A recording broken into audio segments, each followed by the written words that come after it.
Hello बच्चों, आज का हमारा टॉपिक है लेवल्स ऑफ मैनेजमेंट। जैसा कि हम जानते हैं, मैनेजमेंट एक ग्रुप एक्टिविटी है। हमने पढ़ा था, डिफिनीशन पढ़ा था। यहाँ पे लिखा है, as we know management is a group activity.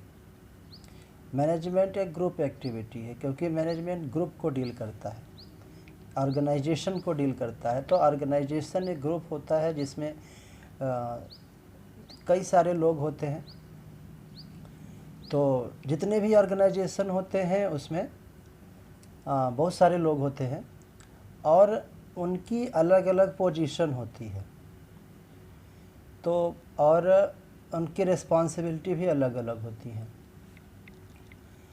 तो ये जो पोजीशन है ना, पोजीशन यही लेवल है।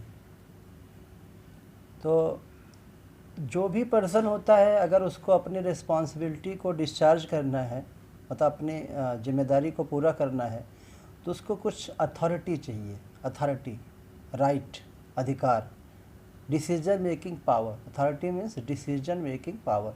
डिसीजन लेने का जो पावर होता है उसको अथॉरिटी बोलते हैं।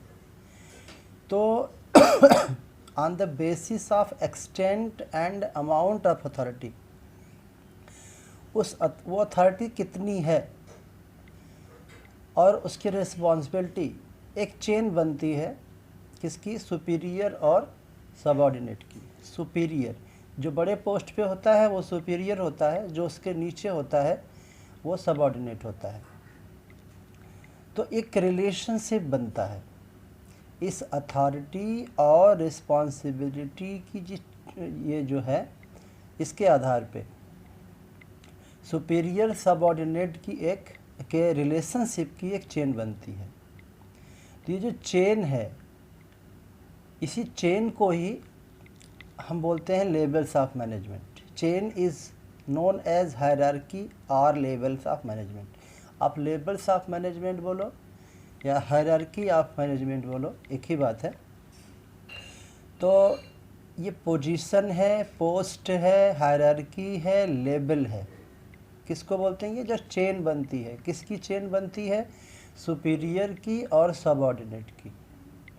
सुपीरियर कौन है? जिसकी पोस्ट बड़ी होती है। सबऑर्डिनेट कौन है? जिसकी छोटी पोस्ट होती है। सुपीरियर क्या करता है? ऑर्डर देता है, इंस्ट्रक्शन देता है। किसको? सबऑर्डिनेट को।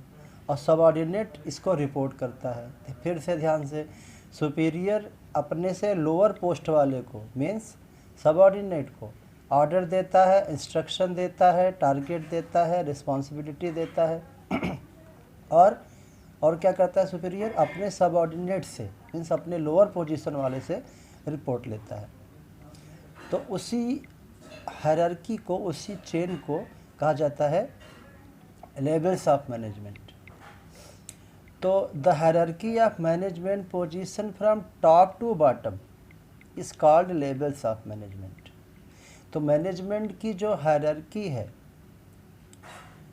जो पोजीशन है, कहाँ से? टॉप से लेकर बॉटम तक। टॉप मीन्स क्या होता है? जो सबसे बड़ी पोस्ट होती है, जो सबसे बड़ा ऑफिसर होता है, जो सबसे ज़्यादा जिसको पावर होता है किसी भी ऑर्गेनाइजेशन में, वो टॉप लेवल होता है। और बॉटम जो सबसे नीचे लेवल का होता है, लोअर लेवल का होता है, जैसे सुपरवाइजर वगैरह। और टॉप का जैसे board of directors, president, chairman, managing director, ये टॉप लेवल के ऑफिसर्स होते हैं, पर्सन्स होते हैं जिनके पास सबसे अधिक पावर होता है, तो उसको टॉप बोलते हैं।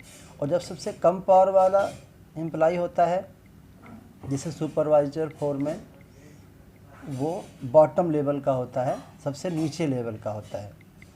तो टॉप टू बॉटम का जो पोजीशन का जो हायरार्की बनता है, एक चेन बनता है, उसी को बोलते हैं लेवल ऑफ मैनेजमेंट। तो ये जितने भी पर्सन्स होते हैं, एम्प्लॉयज़ होते हैं, टॉप टू बॉटम, उनमें डिवाइड किया गया है कि 3 लेवल्स ऑफ मैनेजमेंट होते हैं। तो हम कह सकते हैं कि लेवल्स ऑफ मैनेजमेंट कितने हैं? 3 हैं। तो इसमें पहला आता है टॉप लेवल।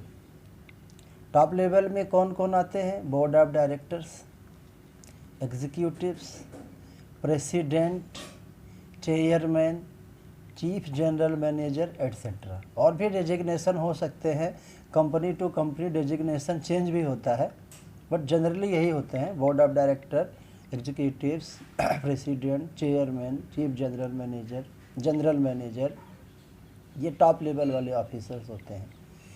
फिर आता है मिडिल लेवल।